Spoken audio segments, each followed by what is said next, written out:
Well, hey there, what's up?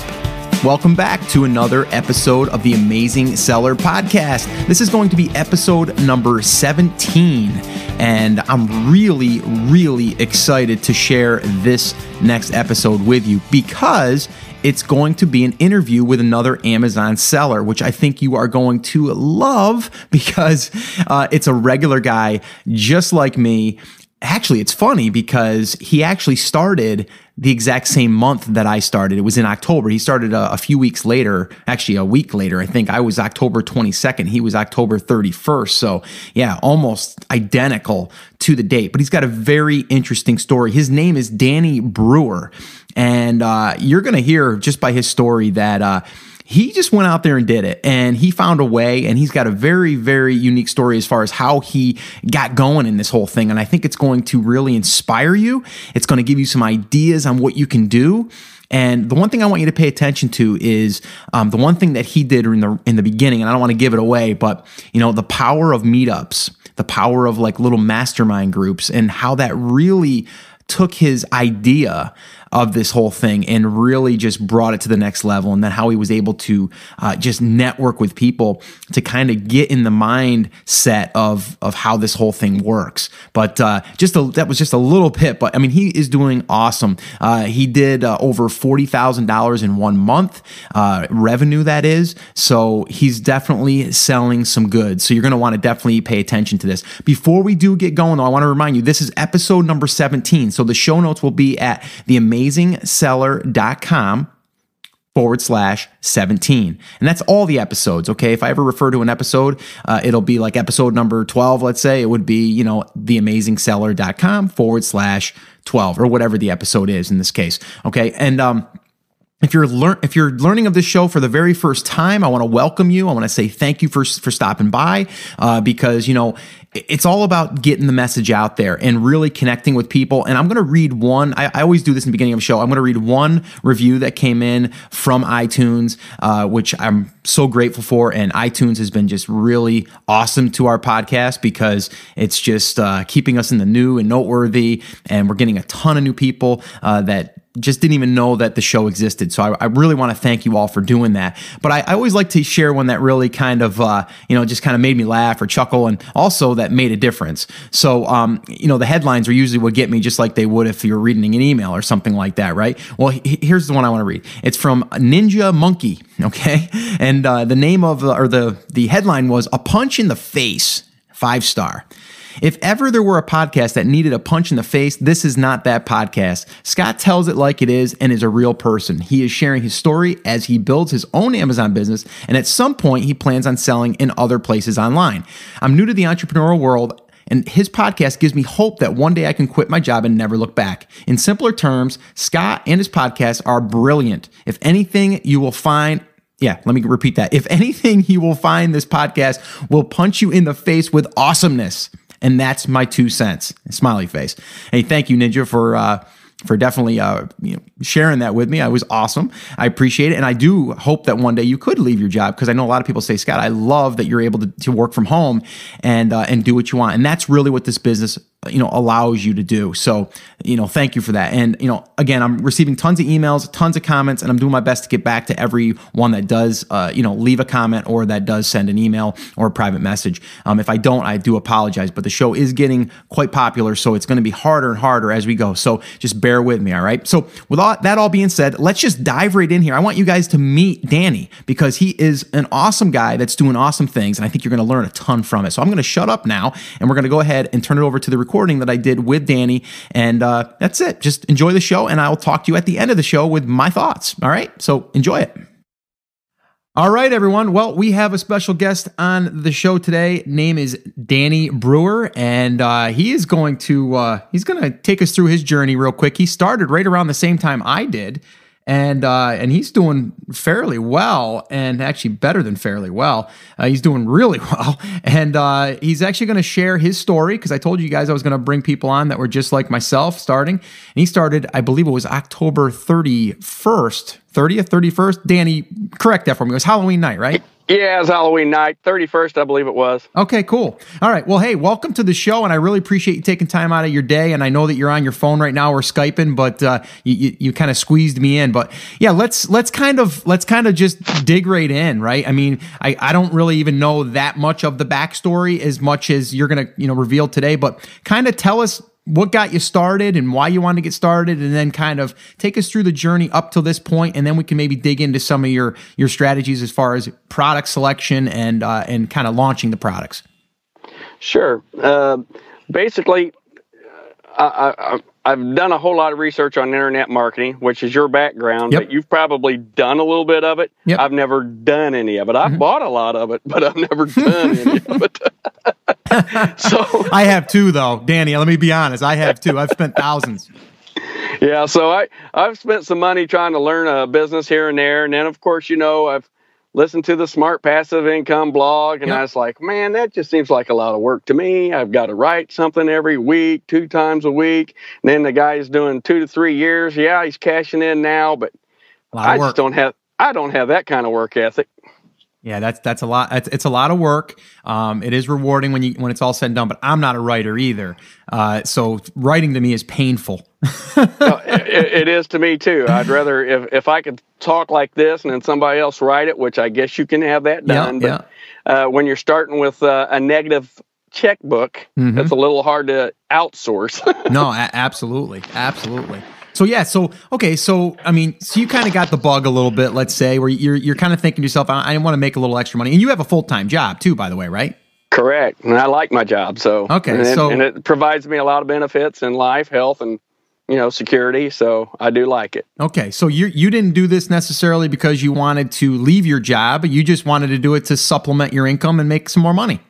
That's correct. I was also probably 5-6 years ago, before the real estate boom, I was doing some investing and stuff like that. And I made pretty good money at that, but the real estate market was taking a turn. So I looked at this company here, offered me a spot to come in and do some sales for them. And it's worked out fine.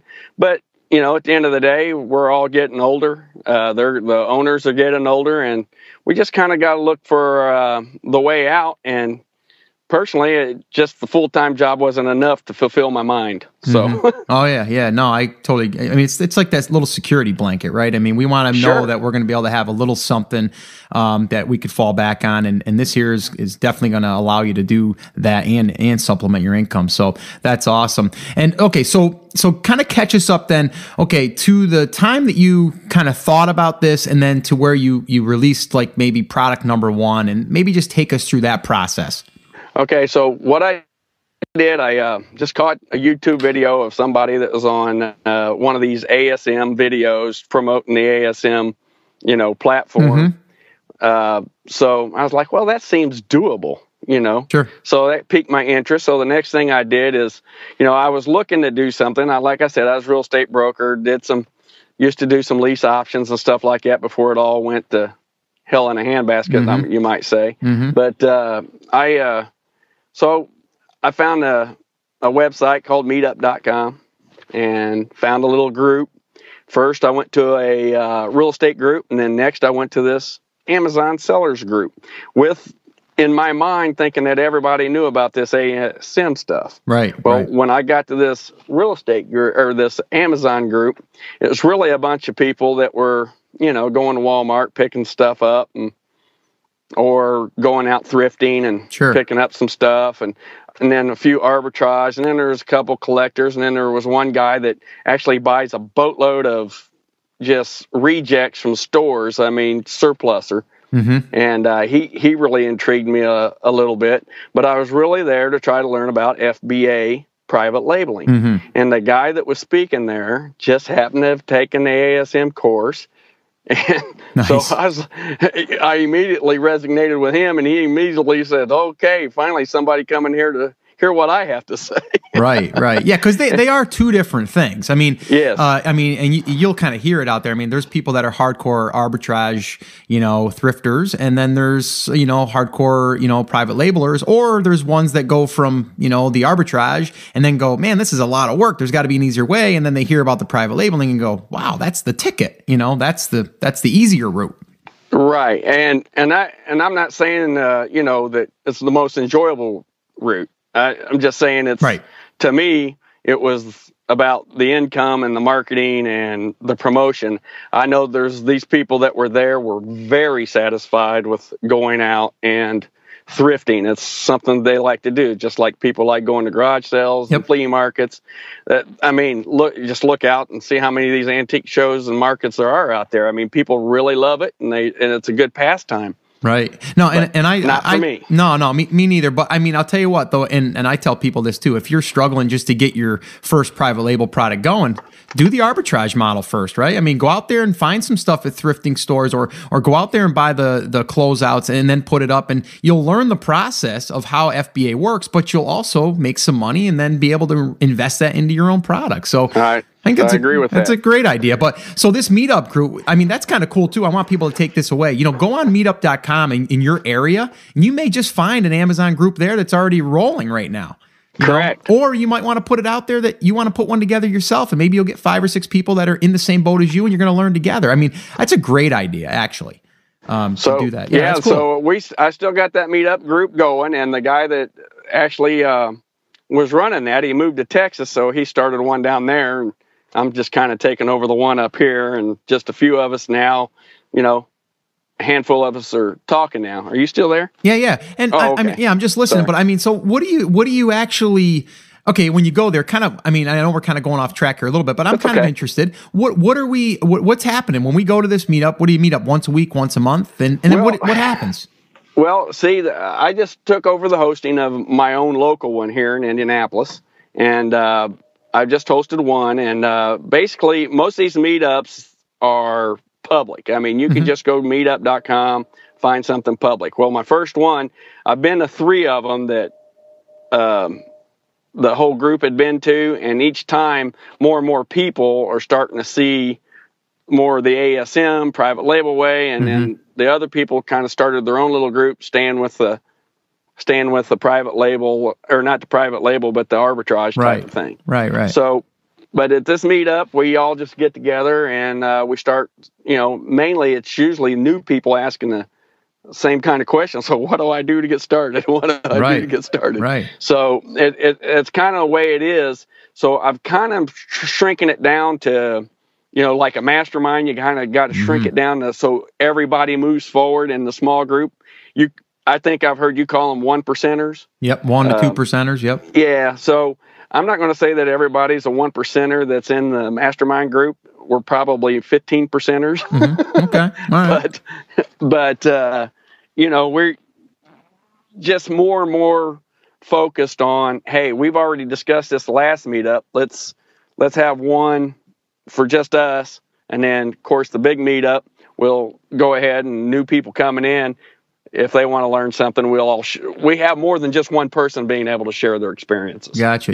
That's a great idea. And I think even like you said, making it so you guys kind of all just kind of hash out your stuff that you want to get out for the week, or maybe hold each other accountable. Hey, you said you were going to do this. Did you end up doing that? How did that work? Sure. That stuff really, really does help. And I'm in a mastermind group right now, a very small one, about now between 8 and 10 people, usually about 8 people. But I formed this before I even did this podcast or anything. It's not a paid group at all. It's basically I reached out and just kind of started it and just said, hey, I noticed that you're selling. Would you like to get together once a week or once a month, and we can kind of see what's working and what's not, and kind of hold each other accountable. And I ended up getting about 8 people that I felt qualified, because I wanted people that were making sales. I didn't want to deal with the newbie questions in my group, particularly because I wanted to be able to learn as well than to just teach. Well, that's where that's where I've kind of hit a roadblock, because I was new, and but I moved forward with it, made my mistakes, but I have had a 30-day turnaround of a $50,000 month. So nice. It was that included some promotions. So let's you throw all that out of there. It probably wasn't so spectacular, but it sounds great. You know what? It does, but it's revenue. You know what I mean? You've got revenue coming in, and you know, for people that don't know, like when you run a promotion, like a dollar or a $2 or $3 promotion, whatever, maybe a $5 promotion, whatever, it still acts. If you're selling something for $20 and you sold 100 of them, it's going to look like you sold $20 per each item. So that's why sometimes you'll see people, you know, putting their income statements out online, and you know, part of that is their promotions. So it might be $3,000-$4,000 in promotions, but they're not telling you that. But that's correct. You know, but in your case, you're saying that. Listen, it was 50,000, but it wasn't all, you know, 50,000. But still, 50,000. That, you know, it's a good number. Yeah, a lot of that is, like you said, is what I call it. I don't even like calling it promotion. I like calling it marketing. Yep. No, it totally is. And you know, we'll get into that in a little bit, but that's definitely it's a huge part of this business, is being able to get yourself ranking, you know, organically, but you got to sometimes pay to get that to start happening. So well, back to that meetup part of it though, before we kind of took a derail, like right now with my mastermind, what is bad is I've been doing this since October, and everybody else is sort of still haven't released any products yet.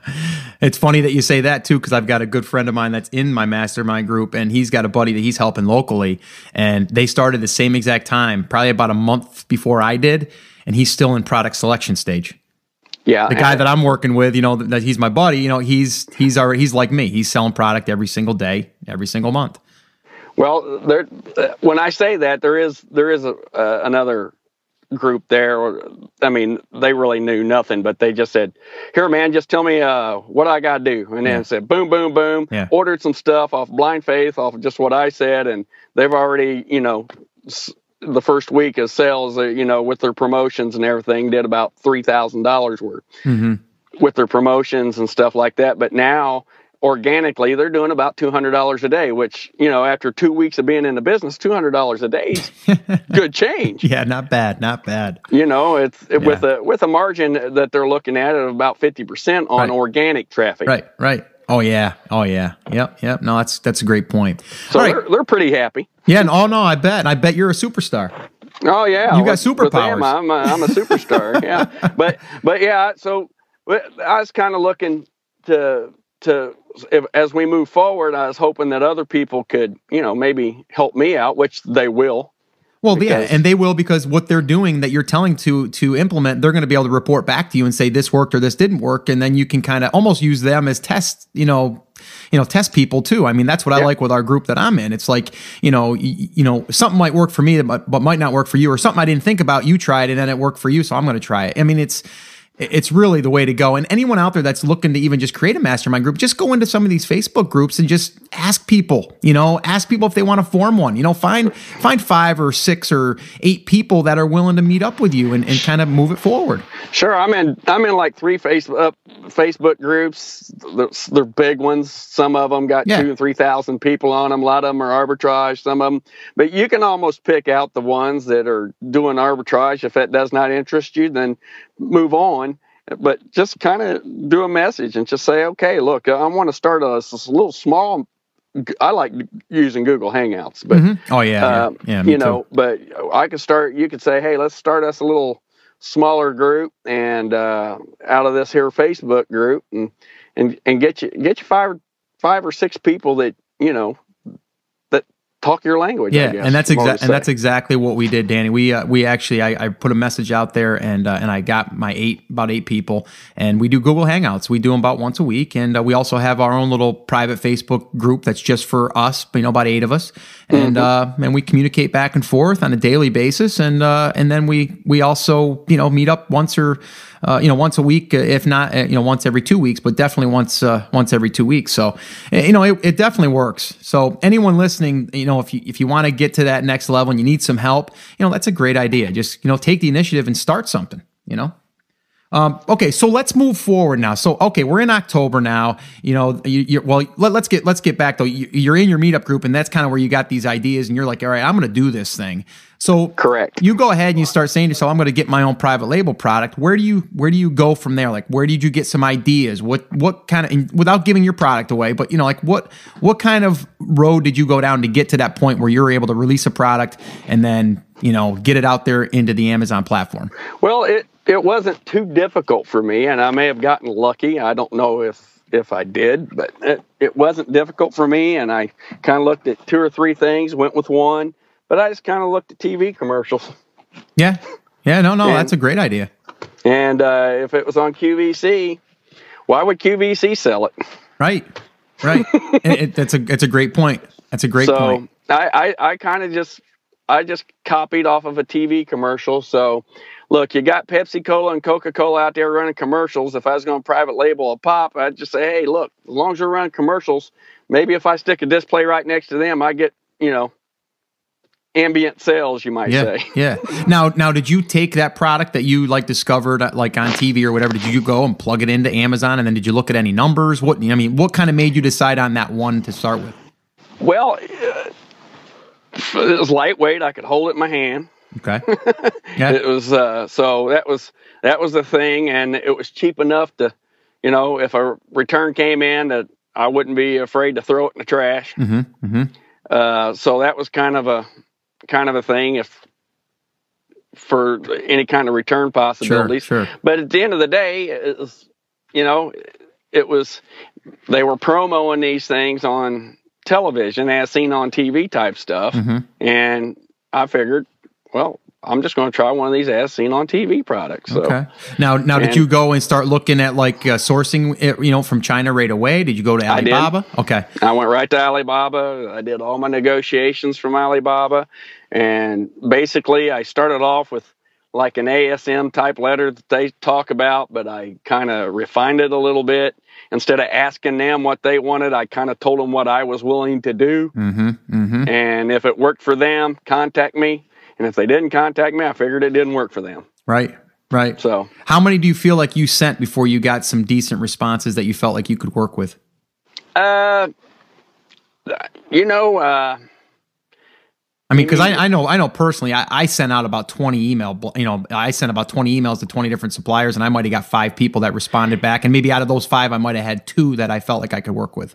Right. And I can't say that, you know, because I was probably looking at different products on top of this one. Okay. But this was the one that was in my head already. And that was the one I was definitely going to come out with. But in the meantime, when you first start getting on Alibaba, you say, hey, that's cool. Hey, that's cool. Oh, I know. Hey, you can get in trouble with that, right? I mean, you could be there for days.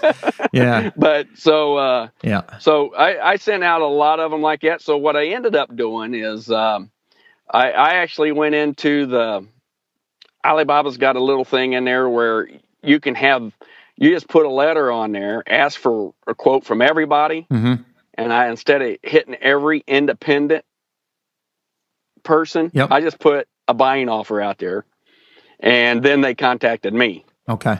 Yeah. And it's kind of like they were contacted from everybody that was selling 55-gallon drums to right. Yeah. So pretty much, I think it's their service where they kind of act as like an agent that finds you agents. Kind of thing. Yeah. I mean, you just put a buying offer out there, and then they send it out to what they think are people that are doing what you are. Exactly. So you almost have to be very detailed in your description. Like I was looking for a body massager, and I think I did something like that, and I got all kinds of stuff. Oh yeah. Yeah. So it's like, so then finally I put, you know, the type that does not take any batteries, blah, blah, blah, because I just stay away from electronics and batteries altogether. Yeah. That's just my preference. But yeah, no, that's great. Okay, so now let's say you found a supplier. Now, what was your minimum quantity that you were willing to start with? Well, I bought everything that they had in stock, which was 177 of these things. Okay. So, because I wanted it now. I said, I'll just buy, you know, they had a minimum quantity of some like 2,000. I says, well, I can't do that, but you know, I'd already had to already had my letter and they answered it. So okay. So again, I want people to understand that even though you see 2,000 as their minimum quantity, don't go by that. Go in and just ask them. And you know what? They're probably going to say yes, or they're going to say no, but we can do 500.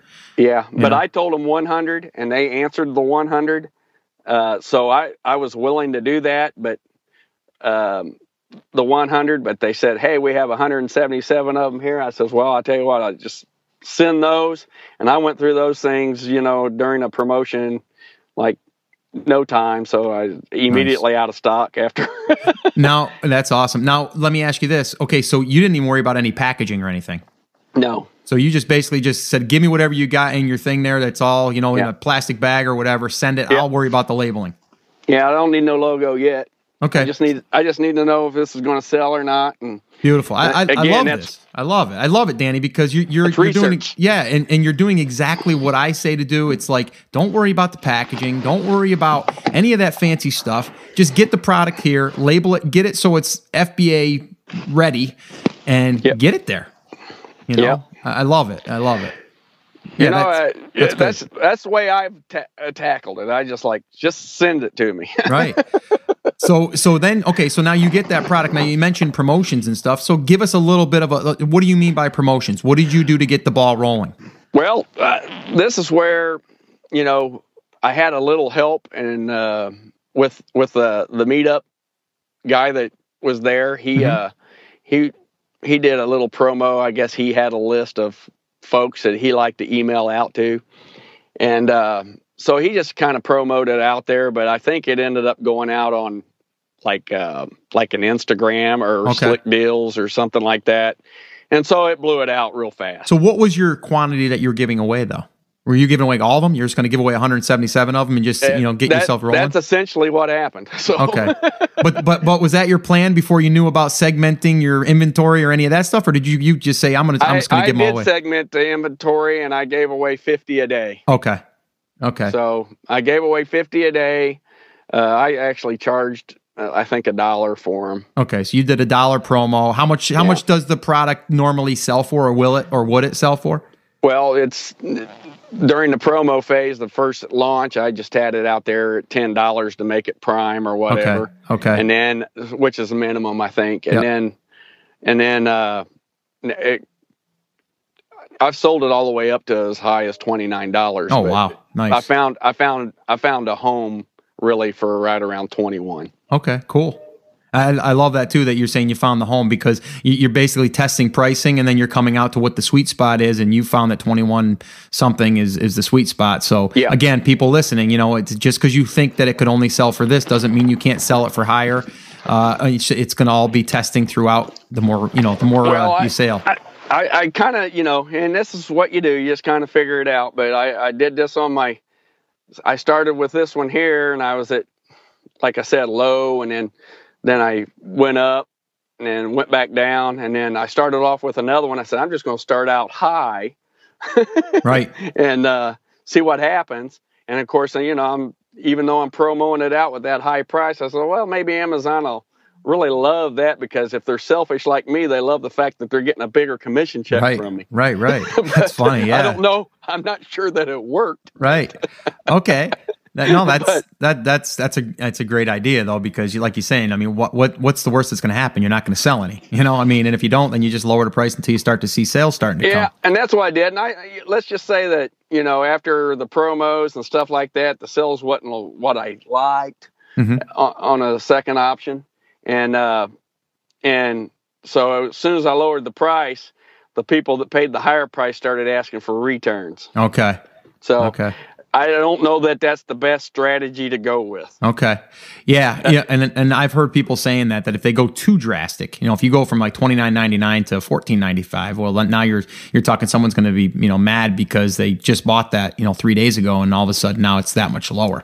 Well, and I don't mind. I mean, you know how it is when you go to JCPenney's, you just bought a pair, of Hagger pants for $42, and then you go in there on Monday and they're $22. Right. And then, you're going to go and ask for if you can get a credit, and that's basically what they're doing, except they're just going to say, I want to return it. They just return it. They don't even ask for a refund. They're pissed at that point. Yeah. Yeah. Okay. So let's go back to that first product. So you sell out of the 177. Now you need more inventory. You're out of inventory now, right?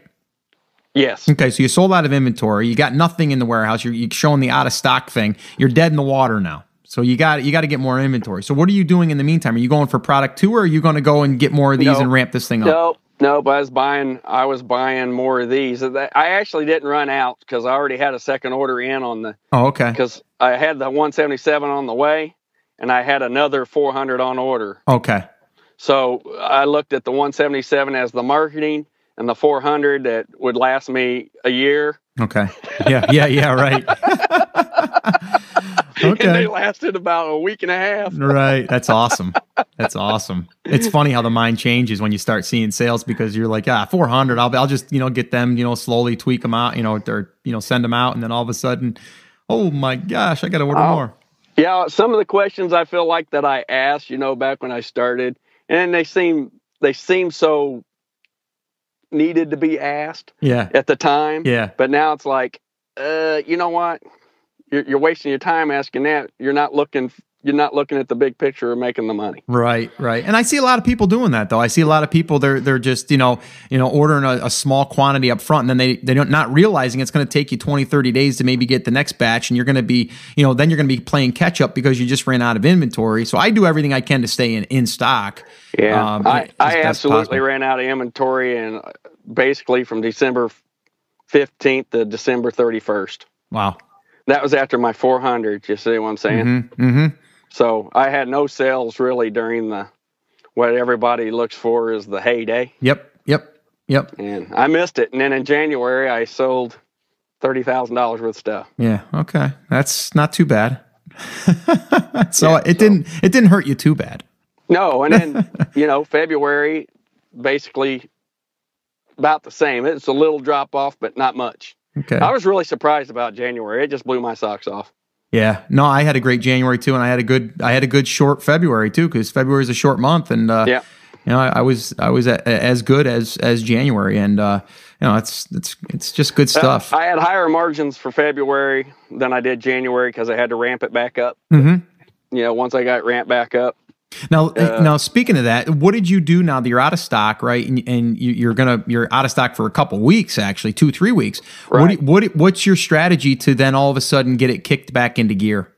Well, I basically it was just like the strategy when I started. I promoted it with a few people that I'd got in contact with, and they sent it out to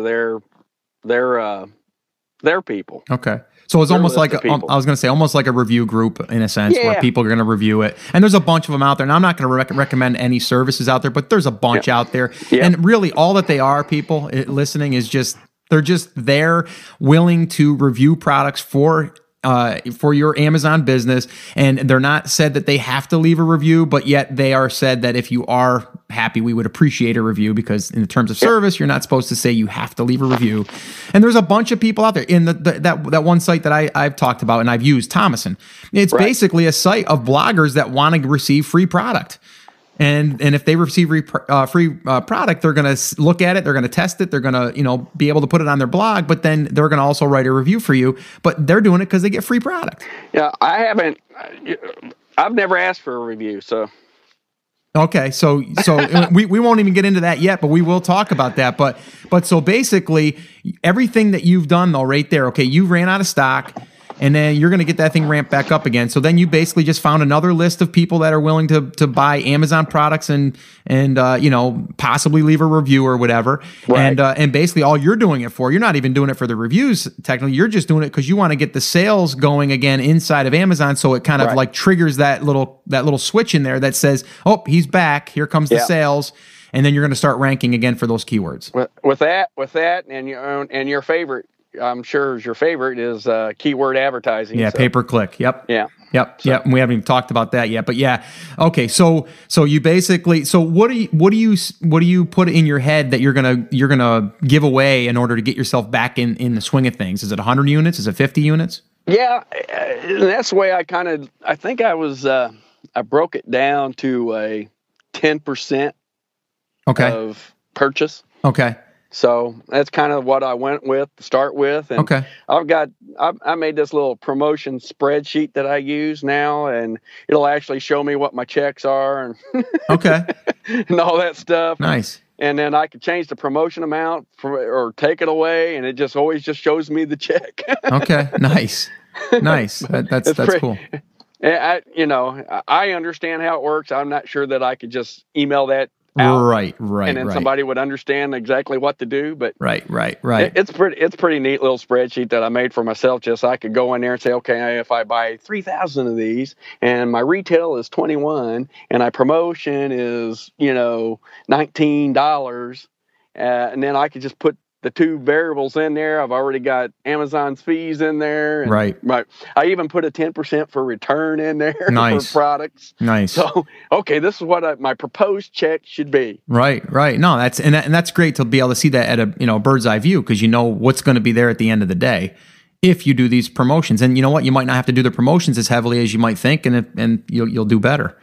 I will caution people though that I come out with another product and it's a dud, and it was some type of belt, but it did not work for me. It must work for a lot of people because there's a crap load of them on the website. But yeah, I did not do well with it. Yeah, well, and you know what though, I think that's a great point too, because some people would start with that product and then say this friggin' thing doesn't work, right? But it's just the wrong product, maybe, or maybe too competitive of a market.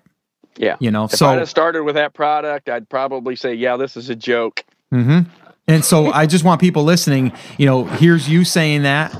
I'm saying almost the same thing in a sense. I haven't had my second product out long enough to say it's a dud, and I don't think it's going to be a dud. I just don't think it's going to be as good as my first product. But I think my third product is going to be as good as my first product because I'm looking at different things now as I go.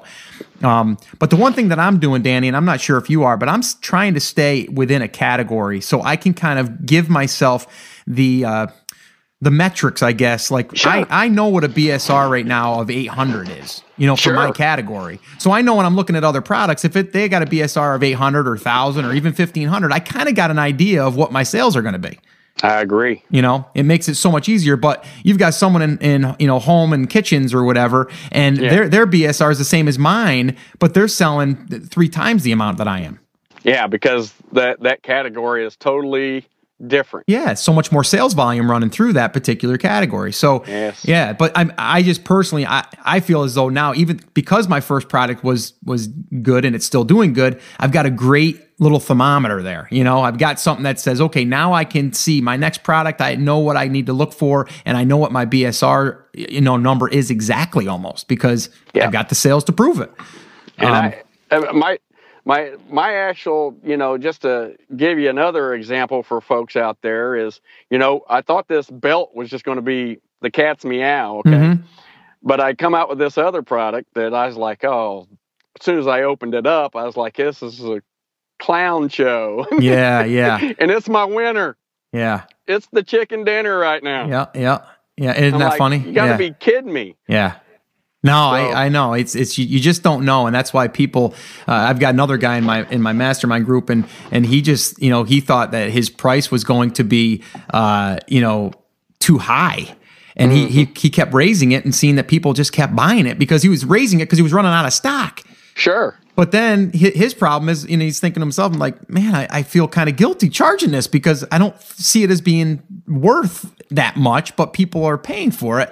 So, our recommendation to him was, well, then if you feel like that, then add more value to it. That's not going to really cost you much, whether it's giving them a guide or giving them something additional. And then this way here, you're going to be able to knock it out of the park even further, because if people think they're getting good value now, they're going to think they're even going to get that much more value. And it's one of those things that you just don't know until you test pricing. There's definitely things that you have to consider in your pricing. And I've just read a lot of this stuff, through the grapevines on the net and stuff, where people have lost total shipments of stuff. Yeah.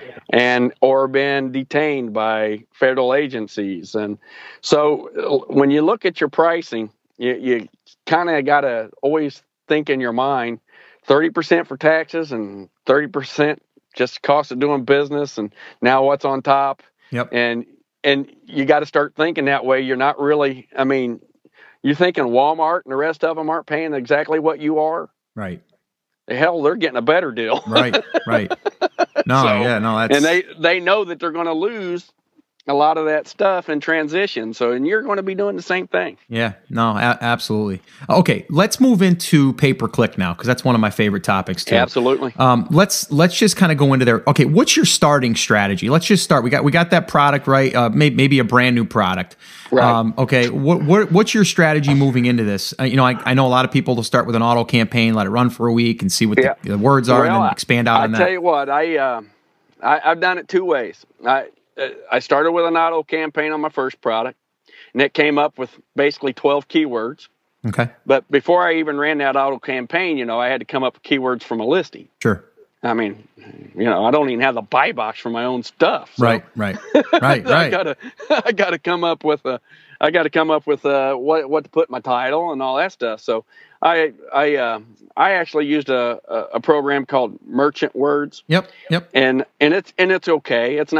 It gives you a lot of information, but I went with a keyword that showed a crap load of searches, and once I started my campaign, I loaded that keyword in, and come to find out that keyword was only opening about less than 100 impressions.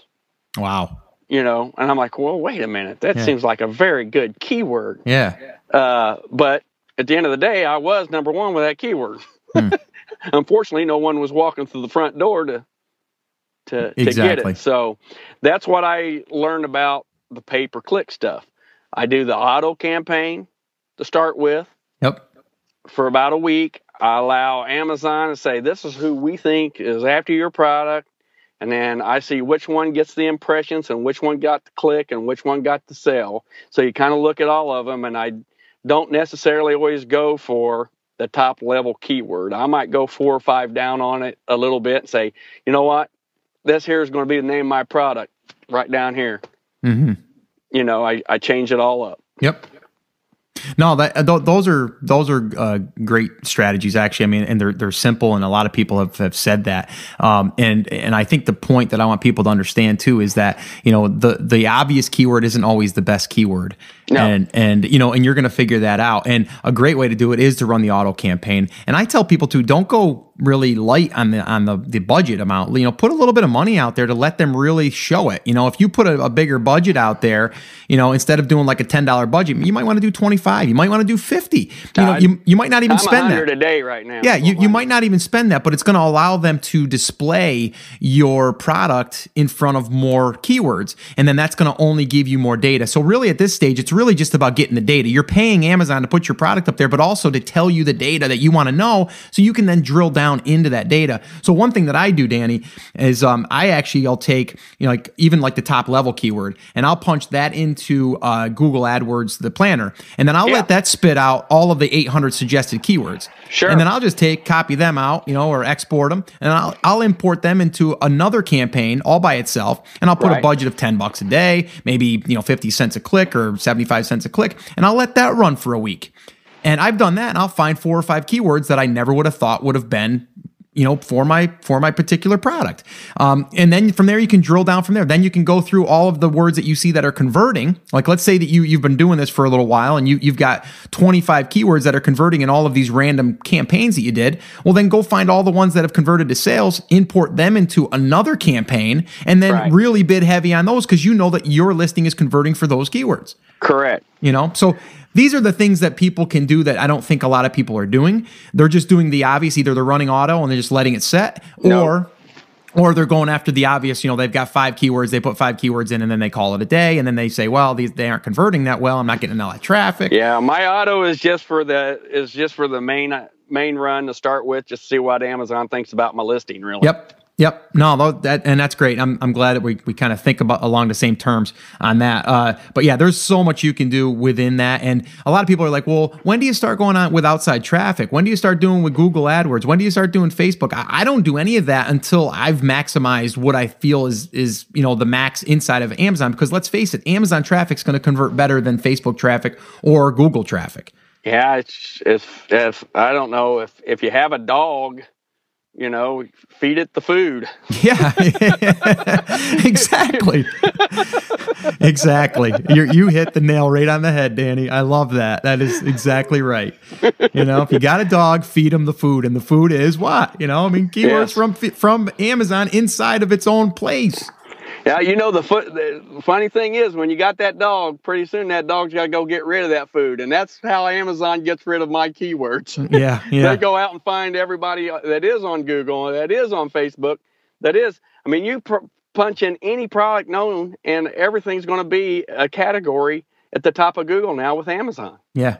So why are you spending all your money with Google? Just let Amazon spend money with Google. They're already up there organically. Exactly. They'll come right to your page. And as long as you're promoting your way to try to get on page 1 of Amazon, you're going to be that much further ahead. Exactly. And other thing I want to point out too, and I just did a podcast before this. It hasn't been published yet, but I recorded it this morning. But it was about my income numbers for February. And the one thing I was sharing with people, I spent about $1,255 last month on pay per click, and I spent that money. And out of that money, I made only about 110 sales through that particular, those campaigns. But here's the magic. I also made over 1,000 sales from organic. And the reason why I'm in my head that I'm making those organic sales is because I paid for traffic. So my keywords were being generated and creating sales. And then that helped me rank organically. So when you trade money for pay per click to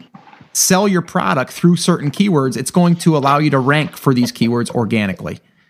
And that to me is one of the most powerful things if you can wrap your head around that. But most people are like, Sure. Well, I'm doing pay per click and I'm breaking even. I'm okay with breaking even for the first 30 days. Oh, yeah. Until I can start to get ranking organically. And that's why I don't want to say the person's name, but someone in the Facebook group was saying, I've got a product, okay, and I'm going to launch it. And what I'm going to do before I do any pay per click or anything, I'm just going to see what kind of organic sales I get.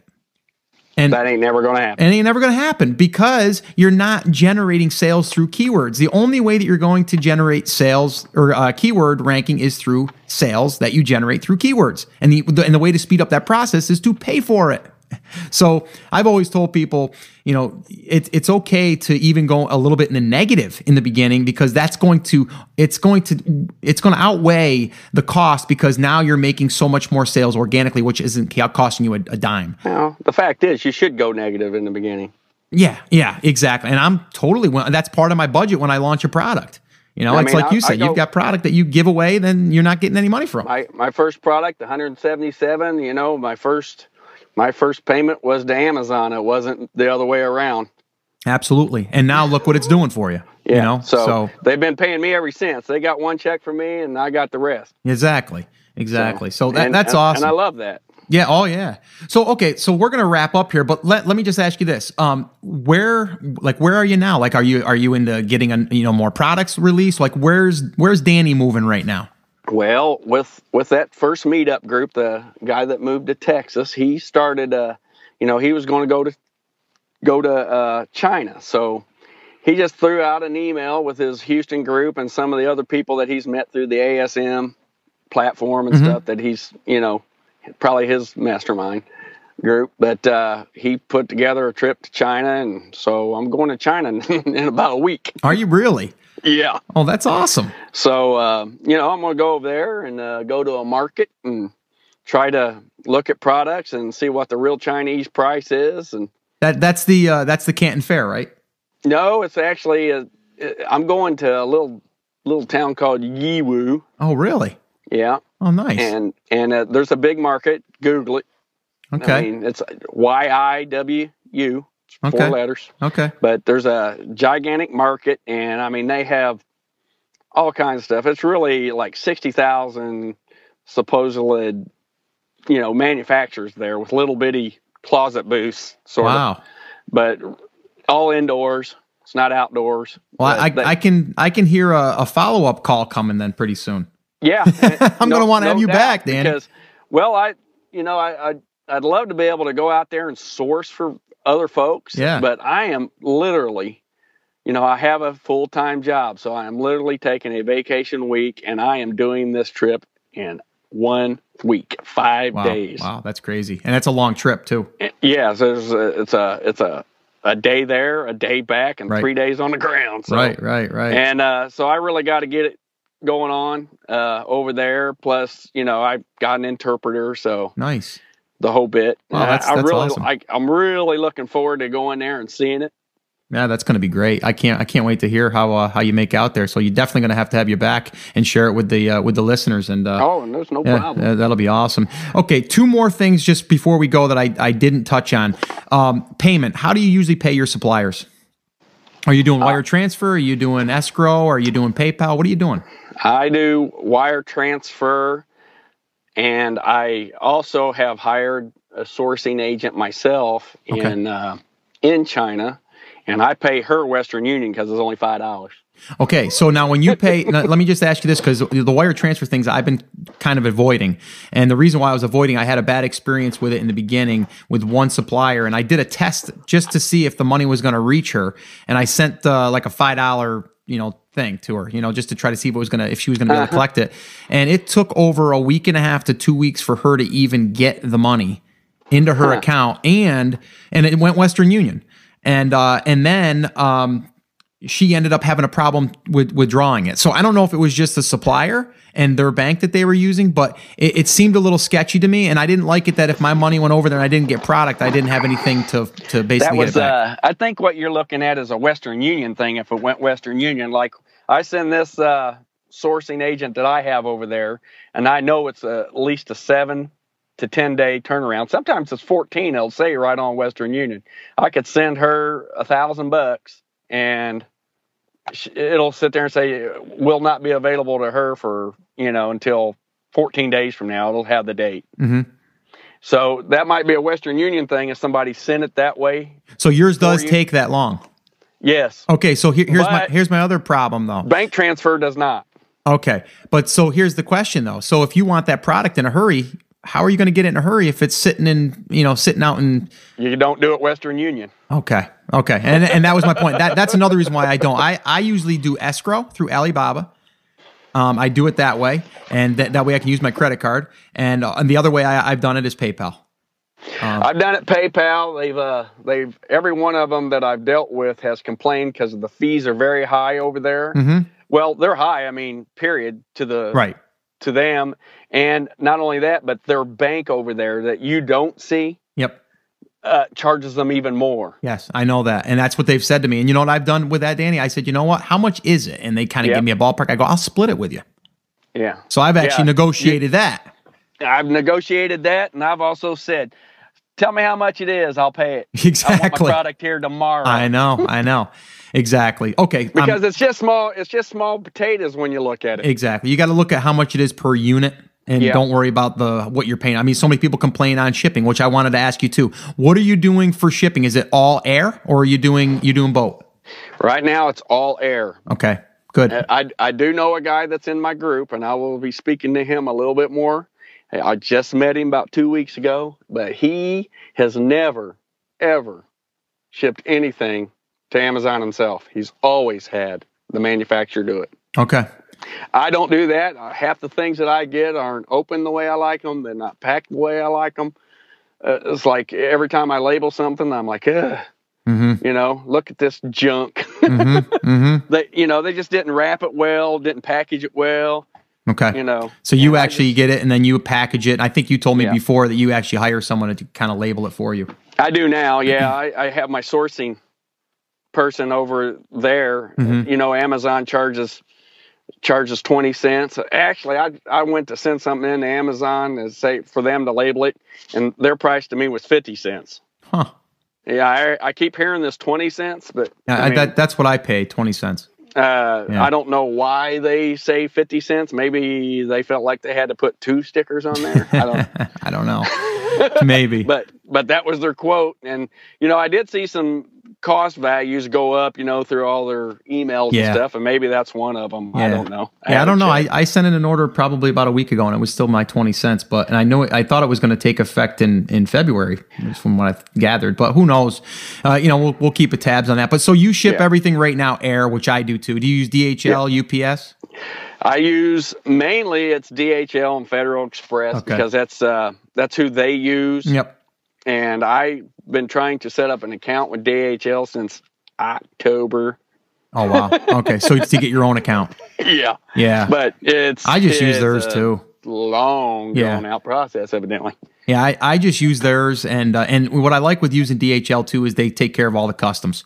You know, if it's under, I think it's under $150 or something, they'll just push it through and then bill you. If it's over 150, they'll hold it there and they'll contact you. You pay with a credit card and then they'll release it. Right. Well, they've done that with us. It was $88, and I had to pay. They got through customs. FedEx will deliver it to your house and send you a bill. Well, that's what DHL does for me. They did that for me. They do that. They do that every time. They sent me a bill for $700 on one of them. Oh boy. So that was the tariff to get my stuff in here. Oh wow. So that, again, people listening, I mean, that's something that could happen, but it really depends, on how that works. But I think it's going to depend on the product that you're sourcing. I think a lot of it's got to do with your packing slip and how much value is there. And the code that they use, because there's different codes that they can put in there, and you got to make sure that they're using the right code, because that one code could be similar to your product, but not the exact, and they could have used a different code, and then that doesn't bring up that tariff. That's true. Yep. And a lot of it, if you can just keep it under $2,500, yes. it just don't raise a flag. Exactly. Yep. Keep it down. I think mine was like $4,000. Next thing you know, I get a 14% bill for tariff. Yeah. Yep. Yeah. That's a good point. Try to, if you have to, yeah. Oh yeah. But if you have to break them up into smaller orders, that's fine. Just have them more frequent if you have to. Yeah. And then the shipping goes from 500 to 1,000. So it all washed out. Yeah. That's funny. It all washed out. Yeah. That's funny. All right. Well, Danny, I really appreciate it. Let me ask you this, give our listeners maybe just a little bit of advice. They're just starting, or maybe they're getting their product rolling here. What's something that you would tell them if you're in your meetup group right now? Okay. If you're starting, hopefully you have, a couple $1,000s to start. If you don't, find somebody that does. Yeah, exactly. Okay. And that's what I did. Yep. I'll just tell you, I'm partnered with somebody, and it's because I didn't have the money, but I was not going to go at it and say, can I buy 100? Right. Go buy another 50. I wanted to buy it. When I went after it, I wanted to go after it. So if you don't have the money, find somebody that does, that's not computer savvy, grandma, grandpa, whatever. Yep. I'd do that. Yep. And then from there, get on some groups. Like this podcast, it's excellent information. I mean, if you just do everything that's on this podcast right now, you're gold. Yeah, you don't have to do anything else. Yeah, it's pretty much it. It's just, you're not paying for it, so, all of a sudden it doesn't seem as valuable, and I've learned that through the years too. Not saying I'm not saying I'm going to charge for this, but that's a lot of people's mentality. If it's free, it can't be as good. Just like you just said, Danny. I mean, it doesn't have to be that complicated. It's exactly what we just said on this podcast. Yep. On this episode. Yeah, it's really that simple. It's just getting out there, get the product listed. There's a lot of ways to sit there and open up your account. Do you want a business account? Do you want a professional account? Well, you got to have the professional account because you want to get through all the gated communities. Yep. So start that off. I chose to start with a business name, so it took me one day after the meetup to get it. Yep. One day. Yep. So I had that and my tax ID number 2 days after my meetup, and then the third day I was in business. And I was getting product, and there's the downside was the 2-week wait for the product to get here. Yep. But then it was off to the races. Yeah, no, exactly. And you know what? I think the difference is, though, you're an action taker. You know what I mean? There's a difference. There's people that want to learn, but then they don't take the action. It's you learned, and then you couldn't wait to get started. And you made it happen. You made it happen. And like you just said, I think you either said it when we were getting on or when we were first on, but maybe we didn't record that part of it. But you were saying, you think about this nonstop. It's running. Yeah. It's not a full-time job technically, but it is because you're always thinking. Right? You're always thinking about the next product. You're always thinking about the next promotion. You're thinking about, hey, our sales, what can I do to increase this? What can I do to over here?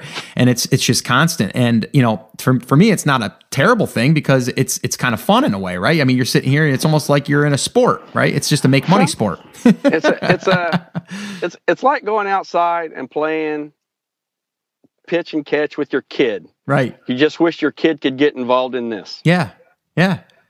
You know, absolutely. Because and mine is so. Yeah. Yeah. And I'm working on number 2 to get involved in it too. But at first, you know, I told everybody, you probably did too. Hey man, you really need to see this. You really need to see this. Yeah. And then everybody's like, okay. So my thing is, don't listen to everybody. Listen to this podcast and just go do it. That's the best advice I can give you. Awesome. Danny, I really do appreciate you taking the time, and I know people are going to get value out of this. And you know what? I think it's so much more valuable because it's coming from a regular guy, and I'm a regular guy. So you know what I mean? It's there's no big guru here telling you this, that, or the other thing. We're regular guys just making a living and making it work. I'm a regular guy sitting in a pickup truck right now talking to you. That is beautiful. I love it.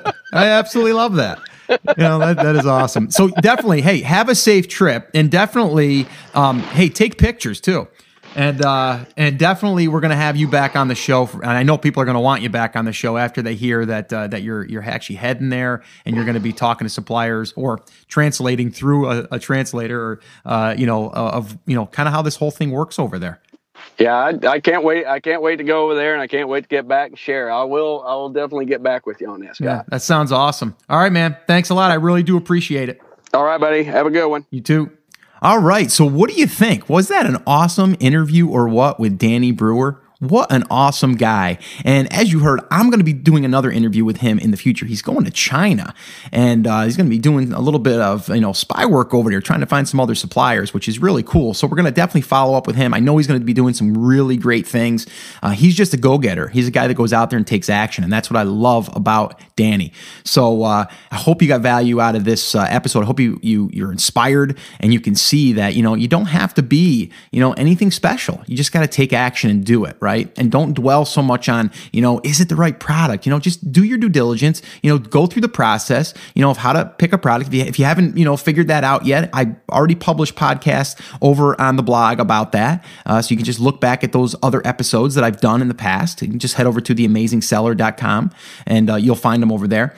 But I just wanted to say, you got to get out there and do it. All right. You got to get out there and do it so you can have some results like these. Now, not everyone's going to have these results right off the bat. You might have your first product might be a dud, but it doesn't mean that you stop, right? Just start off small and try to build yourself up. All right. So that is going to wrap up this episode. This is actually episode number 17. So if you want to go over to this exact episode, you're going to want to head over to theamazingseller.com/17. Now, if you're launching a product for the very first time, I've already put together a nice little checklist for you, one that I use on how to launch a product, and that can be found at theamazingseller.com/launch.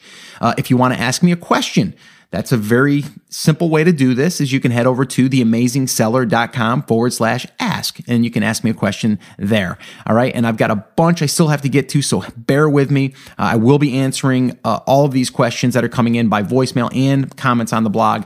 And again, I just wanted to reach out there and just say thank you so much for leaving iTunes reviews and feedback and comments and all that stuff. It really does help me stay motivated doing this show, because if I'm not impacting anyone doing this show, why do it? I mean, really.